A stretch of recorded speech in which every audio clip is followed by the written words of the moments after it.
Estamos aqui juntos mais uma vez em mais um episódio do Saúde e Leveza com Andrea Bottoni, mas não é só com Andrea Bottoni, é também com a Cristiana. Bem-vinda, Cristiana. É um prazer, uma alegria. Conta um pouco para nós, um pouco, não tudo, de Cristiana, por favor. Um pouco sobre mim? É difícil, toda vez que eu vou preencher uma ficha, assim, de aeroporto, de hotel, de alguma coisa que pergunte, profissão, pra mim, eu nunca sei o que dizer. Porque assim, o que eu faço mais na minha vida? Contar histórias. Uhum. Mas me dá uma sensação, será que se eu colocar contadora de histórias aqui, vão me deixar entrar nesse hotel? Mas é isso, eu sou uma contadora de histórias, estamos aí contando histórias. Você também é um contador de histórias, tá bom? Ok. Tá. Por isso eu sei a contação de histórias. E aí eu já vou te fazer, depois a gente faz o nosso caminho dentro do nosso diálogo para você contar alguma coisa a mais sobre formação, sobre atuação, mas você atua na contação de histórias em diferentes ambientes, ambientes corporativos e também na área da saúde. Por exemplo, em hospitais ou em outras unidades de saúde. Pode contar para nós vamos dizer, situação que impactou bastante, que você ainda tem vivas, certo? Provavelmente você deve ter muitas. Conta uma para nós, por gentileza. Sim, são muitas mesmo, mas uma foi determinante, assim, até para eu repensar a minha maneira de atuar no hospital. Uhum. Eu, nessa época, trabalhava na área de queimados e eu entrei num quarto e eu encontrei uma pessoa cheia de ataduras, assim, o corpo inteiro, e os olhos, André, que pareciam dois diamantes, vivos, assim, pretinhos, vivos, me olharam, assim, eu fui impactada por aquele olhar, assim, vi que tinha alguma coisa ali, nossa, já me emocionei só de ver os olhinhos descobertos com aquele manto de ataduras, né? E aí era uma jovem de 19 anos e a jovem disse, eu fui entrando, assim, fui conversando com ela, normalmente eu não falo sobre o que aconteceu, isso não é o assunto é outro. Mas ela falou, olha o que uma acetona fez comigo. Querendo dizer que foi um acidente com acetona que queimou o corpo dela quase que por inteiro. E eu não dei muita, enfim, não é o meu papel saber fazer a anamnese disso, não é o meu papel é trazer algo que amplie o horizonte daquela pessoa e, quem sabe, ressignifique o momento que ela está vivendo ali, né? Quem sabe. Mas aí ela começou a falar do filho, começou a falar que ela gostava de bicho e me veio uma história. Uma história dos povos do norte do Canadá, em que tinha um corvo, que é Deus e que também é gente, e que estava passeando num caiaque para ver a criação de perto, e ali no oceano anuncia-se uma baleia. E o corvo fica muito curioso para saber o que tinha dentro da barriga da baleia. Então, quando a baleia abre a boca, ele desliza o caiaque para dentro, começa a ouvir um barulho lá no centro da baleia, vai caminhando até o centro da baleia e é o coração da baleia que está ali pulsando, só que amarrado ao coração da baleia tem uma jovem. Tem uma jovem com os punhos e aqui os tornozelos dançando no ritmo do coração da baleia. Então, quando a baleia ia rápido no oceano, ela dançava rápido, né? E quando ela dançava lenta. O corvo se apaixonou. Falou, meu Deus, que linda! Vamos embora daqui, você não quer viver comigo? Eu sou Reiva no Corvo, eu criei tudo que existe. E ela disse, não, eu sou o coração da baleia, eu sou a alma dela, eu não posso ir embora. Mas você pode sentar e me fazer companhia. Aí ele tirou o bico, mostrou o rosto humano, tirou as asas, sentou, ficou observando a jovem. E quando a jovem dormiu, ele foi tomado de um pensamento que ele não conseguiu desgrudar, que é carregar a jovem para fora. Ele colocou as asas, o bico, se juntou a jovem assim no corpo, viu aquele buraco que tem ali em cima na baleia e deslizou para cima. Quando ele saiu da baleia, esses laços, né, essas cordas se romperam e a baleia tombou no oceano. A baleia ficou ali inerte. E ele entendeu que a baleia tinha morrido. E a jovem nos braços dele foi ficando pequena, pequena, pequena, pequena, tão pequena que desapareceu. E aí o corvo entendeu que tudo que é vivo, mesmo que você coloque amor ou intenção de vida, vai morrer. E aí ele quando viu a baleia ali na praia, inerte, ele cantou o primeiro canto de cura, ele dançou a primeira dança de cura e assim inaugurou toda uma maneira de proceder para curar a dor que tinha dentro daquele corvo. Quando eu acabei de contar essa história, ela ficou um pouco assim absorta assim e falou assim: ele não podia ter feito isso. Aí o quê? Ele não podia ter feito isso. Eu falei: o seu companheiro? Ela falou: é. Foi ele que fez isso. Ele não podia ter feito isso. Era uma tentativa, né, de assassinato que tinha acontecido, né? Tinha acontecido uma... E quando ela falou isso, eu olhei para ela e a gente entrou numa cumplicidade assim tão profunda, que não havia um pesar desestruturante nela.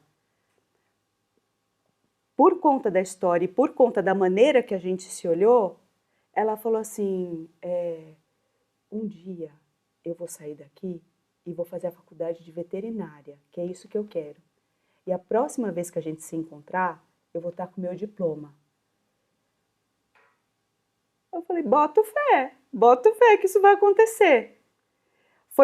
Ela passou rapidamente por uma tomada de consciência e já foi uma coisa tão inacreditável que aconteceu ali, foi uma coisa tão imediatamente forte, de fortalecimento daquela jovem, que eu revi a minha posição de contadora de história no ambiente da saúde, pensei, André, nossa, o quanto que o encontro de coração para coração, de ser humano para ser humano, através de uma história, pode modificar, deslocar, né? Deslocar, tomar consciência e deslocar em prol de algo que é a vida com V maiúsculo, que apesar de tudo que está acontecendo, existe uma vida com V maiúsculo que continua pulsando.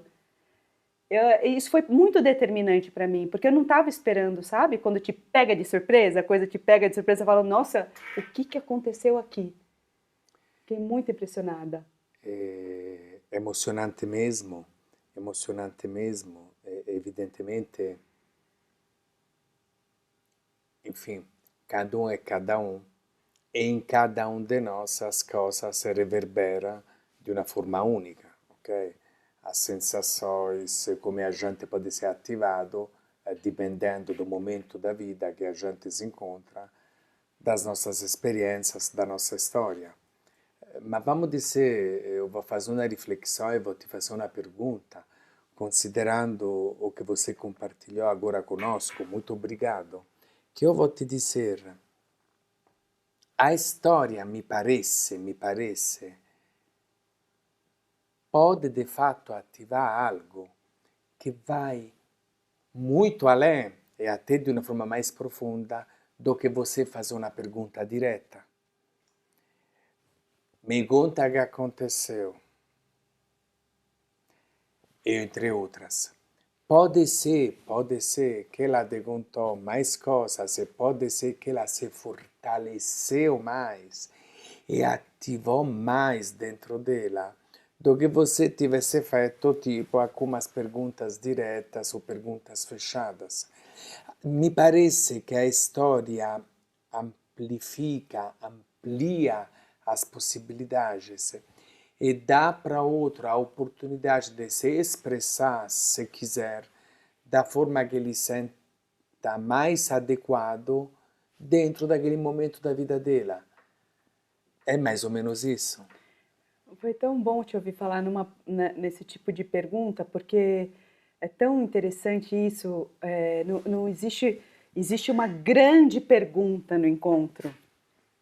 Quem está aí? Quem é essa pessoa? Essa curiosidade, sabe? Eu não olho buscando, como se eu já encontrasse com ela. Um olhar não de quem está buscando, mas eu te encontrei, olha só você aqui.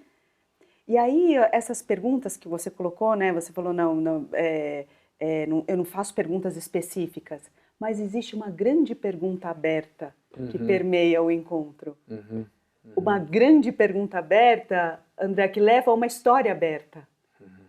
Então eu não contei nada que fosse moralizante, que falasse para ela, vamos dar a volta por cima, olha lá, não, que isso, chega de tristeza, vamos dar. Não, eu contei uma história singela, simples, que levou a ela uma percepção que talvez eu nunca soubesse se eu não tivesse contado a história, uhum. né? Então a história ela vem com algo que eu não estou querendo ensinar, eu estou querendo mais é saber da pessoa. A história é muito importante para isso, sabe? Realmente, realmente. E mesmo se a gente já tinha conversado um pouco, e evidentemente eu te convidei para estar aqui conosco, e você ainda bem aceitou, muito obrigado, perché evidentemente eu já estava, no, um pouco familiarizado com isso, encantado, mas agora, riflettendo um pouco mais nesse nostro dialogo, você vê realmente quanto é importante dar a outro a oportunidade de refletir. E também quantas vezes cada um de nós, na nossa vida, eu posso fazer uma coisa com as melhores das intenções, se veja bem, mas de repente, não é isso que o outro precisa. Vamos lá, chega de tristeza, não, se levanta, tá, tá. Mas a pessoa está triste, a pessoa É, está cansada, a pessoa está com dor. sim. Por isso, a idade, como é importante respeitar o momento do outro e Uhum. cada um de nós o nosso momento. Não precisamos necessariamente dar risadas e não considerar como a gente se sente. Pode ser que justamente no momento que eu considero como eu me sinto, eu me percebo, eu me acolho, eu não me julgo. Pode ser que isso também ativa outros elementos. Isso. Per quê? Perché vem de mim. Você colaborou, é evidente, a contação de histórias ajudou, Uhum. a sua presença, o seu profissionalismo colaboraram, mas você não disse, tem que fazer isso a partir de hoje, tá, tá, tá, tá. Mas eu percebo que a pessoa te ritornò, mesmo sem você ter feito, não ter feito com uma pergunta direta, ti ritornò di una forma che espressou poder, que expressou eu acredito em mim. É mais ou menos isso. Acontece isso na contação de histórias, mesmo de repente em ambientes ou em situações menos desafiadoras. Sim, esse ponto é muito importante, porque o que que a história faz? A história, ela é estruturante. Ela tem um começo, um meio, um fim, a gente passa por um Uhum. trajeto simbólico. Então, conforme eu vou narrando, a narrativa vai desenrolando, essa estrutura vai acontecendo, algo acontece dentro da pessoa que alinha corpo, coração, né, vísceras, alinha tudo, alinha e aí ela está mais pronta para chegar nesse lugar que a gente está Uhum. chamando, esse Uhum. lugar o que mais pode acontecer Uhum. comigo? Eu estou vivendo isso aqui, eu estou vivendo, sim, isso é duro, isso é pesado, mas o que mais vem por aí? Eu estou viva, o que mais pode acontecer? É quase como se a gente conseguisse chegar no lugar da criança, sabe? Da criança, assim, que olha para a vida e fala: agora a gente chegou num lugar aqui das possibilidades. Eu não estou mais presa nesse corpo cheio de ataduras, né? Gratidão, gratidão. E aí eu vou te dizer uma coisa. Você falou, a história é estruturada. Tem início, Estruturada e estruturante. tem início, Meio meio, e fim. fim.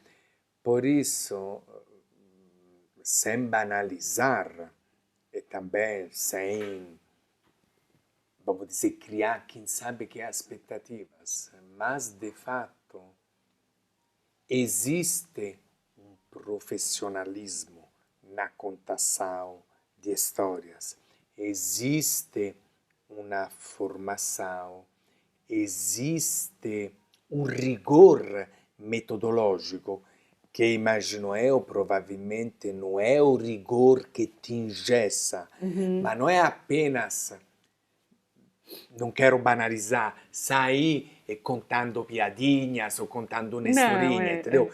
Por isso, a contação de história te permite, eu imagino, de facilitar no outro, não? A reflexão e, quem sabe, a ativação do cuidado, de se sentir, de perceber o poder de cada um de nós tem, entre outras coisas, através da história. E pode ser, eu te pergunto, que isso acontece de uma forma um pouco mais livre, porque vem de dentro de você, não vem porque você disse faça isso ou não faça aquilo. Me parece tipo que é algo que vem de forma mais responsável, mas não aquela responsabilidade de fora para dentro, tem que fazer isso, mas algo que brota um pouco mais de dentro e que pode de fato te deixar mais consciente das suas possibilidades. Estou romantizando ou é isso mesmo? Tudo que você foi falando foi me levando assim para um questionamento do que, como que a gente chega no que a gente chega, como que eu faço o que eu faço, como que, né, como que a história pode ter esse lugar de transformação, de criar espaços para o extraordinário, né? Eu não sei se Criar espaço para o extraordinário. criar espaços para o extraordinário. Quando eu falo que eu acho que você é um bom contador de história, é porque assim, Obrigado. não, é verdade, é verdade. É porque, primeira coisa, eu sinto assim, eu sinto não, eu sei. Um bom contador de história, ele é bom ouvinte. Não existe bom contador de história que não seja bom ouvinte. Um bom contador de história, ele é curioso. Curioso. A curiosidade viva. Nada é dado como, isso aqui é o normal. Nada é normal, tudo é extraordinário, tudo pode acontecer. As coisas estão aí, estão postas no mundo de maneira que um lápis pode ser um foguete, ou sabe, isso aqui pode ser, sabe, essa mesa pode ser Sim, sim. um campo de batalhas, ou sabe, a gente tem esse olhar, a gente tem esse olhar. E esse olhar é algo que a gente perde na fase adulta da vida, mas que pode ser reconquistado, né? Pode ser resgatado também. Resgatado. Então, por exemplo, eu quando comecei a trabalhar com ambientes assim de penúria, de isolamento, eu ampliei muito o repertório, porque eu precisava de mais histórias. Eu tinha algumas histórias favoritas, mas eu precisava de mais histórias. Por quê? Porque somente através do encontro eu vou saber qual história contar. Não tem nada programado. Então eu tô aqui com você. Me veio uma história, eu conto. Parte de um fazer que é eu vou me instrumentalizar tecnicamente, vou ter muitas histórias na minha bagagem, para quando eu encontrar a pessoa, eu ter a melhor história para aquela pessoa. Então exige muito estudo. Porque eu não vou sempre contar os três porquinhos, sabe? Tem gente que acha, você vai no hospital, então você conta sempre a mesma, sabe? Você tem uma história boa, uma história, um conto moralizante, um conto para... Não, eu tenho infinita. E às vezes são histórias tristes. Nem sempre as histórias são histórias de... Mas é isso, tem uma estrutura que é estruturante e que ela vai ser benéfica. Porque, acima de tudo, ela é nutritiva. Ok. Gratidão. Benéfica e nutritiva. Nutritiva. Estruturante. Isso. Deixa eu te dizer uma coisa. Eu já sei, não? Mas não é apenas a formação em si. Mas, enfim, você tem uma formação acadêmica rigorosa, você é formado em ciências sociais, você tem um mestrado em educação e também você fez um curso de teatro. Você é atriz, está certo? Mas evidentemente tudo isso, ovviamente, é importante na sua bagagem de formação, na sua bagagem acadêmica. Mas, na contação da história, quais são as habilidades que você gostaria de destacar para nós? Bom, acho que uma eu já falei, que é ser bom ouvinte, é uma habilidade, né? Essa eu já falei. Ou seja, desculpa, não é só contar no sentido de falar, Não, mas também de estar presente, de prestar atenção, é isso, não? isso, isso. É, Outra coisa, o poder da síntese. O poder da síntese, ele é poderosíssimo. Então, um bom contador de história, André, ele sabe onde ele vai avançar e onde ele vai expandir. Então, tem uma coisa sobre contar história que tem história é ritmo. História é ritmo. Então, uma pessoa que conta bem uma história, ela tem boas noções do ritmo. O que eu quero dizer é o seguinte, tem horas que a história tem que parar. Você tem que colocar uma lupa. O vestido dela era cravejado de brilhantes, tinha uma cinturada de um corpete, a saia dela. Eu estou colocando uma lupa e eu vou saboreando, eu vou dando espaço para a pessoa imaginar aquilo, mas eu não posso ficar só naquilo. Tem horas que eu tenho que avançar. E aí o que aconteceu? O que aconteceu foi que ela foi daquela maneira vestida linda como estava ao baile. E para lá, para lá, para lá, a história avança. Tem Fantástico. um contador de história muito bom, Fantástico. chama Hassan Kouyaté, que ele fala que é como se fossem dois cavalos amarrados por uma corda. Um cavalo quer chegar rápido ao destino, o outro quer ficar olhando a paisagem. Então, dessa força entre algo que quer chegar rápido e outro quer ficar observando a paisagem, se faz uma boa história. O contador de história tem que saber fazer ter esse ritmo. Às vezes você fala, nossa, por que tá chato essa palestra? Porque a pessoa só avança. Querido, a pessoa só avança. Ela não para, não respira, não dá detalhes, não dá, entendeu? Ou senão a pessoa dá muito detalhe. Você fala, nossa, mas não vai continuar? Só tá no detalhe? Quando terminam. Já dormiram, entendeu? É interessante isso que você compartilhou, até não, como figura mesmo de os dois cavalos. É legal, né? Estão amarrados. Estão Mas um amarrados. que é mais rápido e outro é devagar. Por isso também como o equilíbrio não é uma coisa fixa, é uma coisa dinâmica. É o exemplo que você fez da saia, do vestido, Isso. depois a princesa chegou no baile. Isso. Come por isso este ritmo realmente é importante, não? É muito, é muito. Um ajuste que eu faço. Quando eu trabalho com mentoria, que a Sim. pessoa faz mentoria comigo, Sim. isso é uma das primeiras coisas que eu ajusto. Mas aí você tem que perceber em você, querido. Você tem que perceber, mas peraí, eu sou mais de avançar ou eu sou mais de expandir?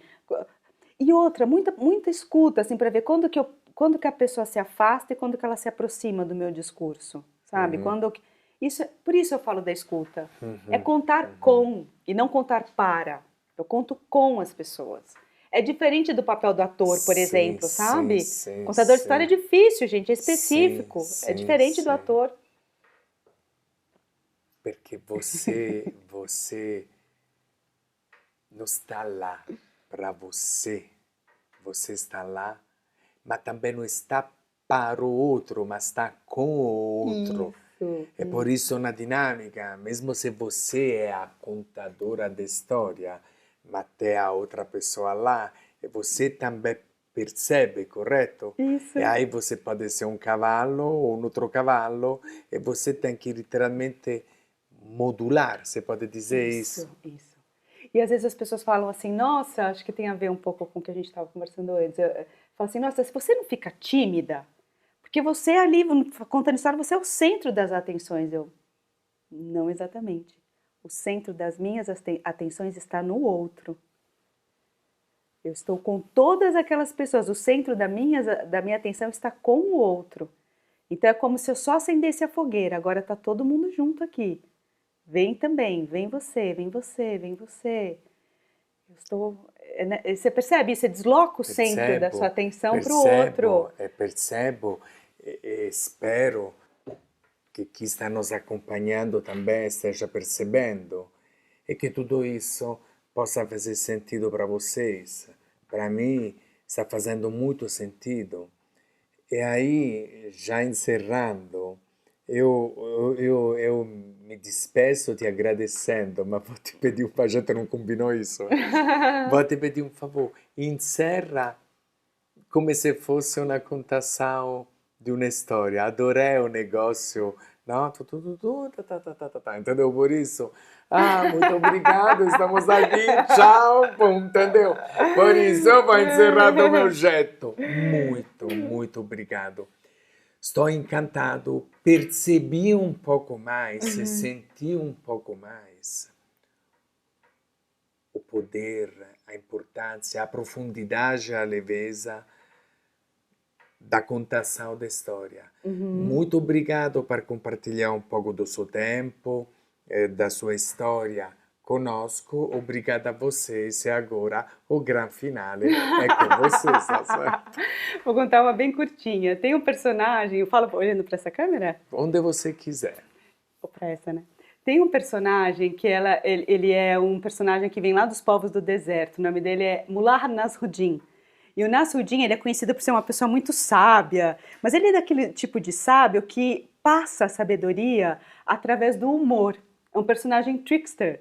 Então você pode encontrar no João Grilo, no Chicó, esse personagem, que ele é sábio, mas ele passa através, o Pedro Malas Artes, passa através do humor. E o Nasruddin foi convidado a dar uma palestra. E ele foi todo bem vestido, né? Aquela barbona, aquele turbante, chegou com a malinha dele, assim, tinha uma multidão de gente esperando para beber do conhecimento. Ele colocou a mala assim no púlpito e disse: boa noite.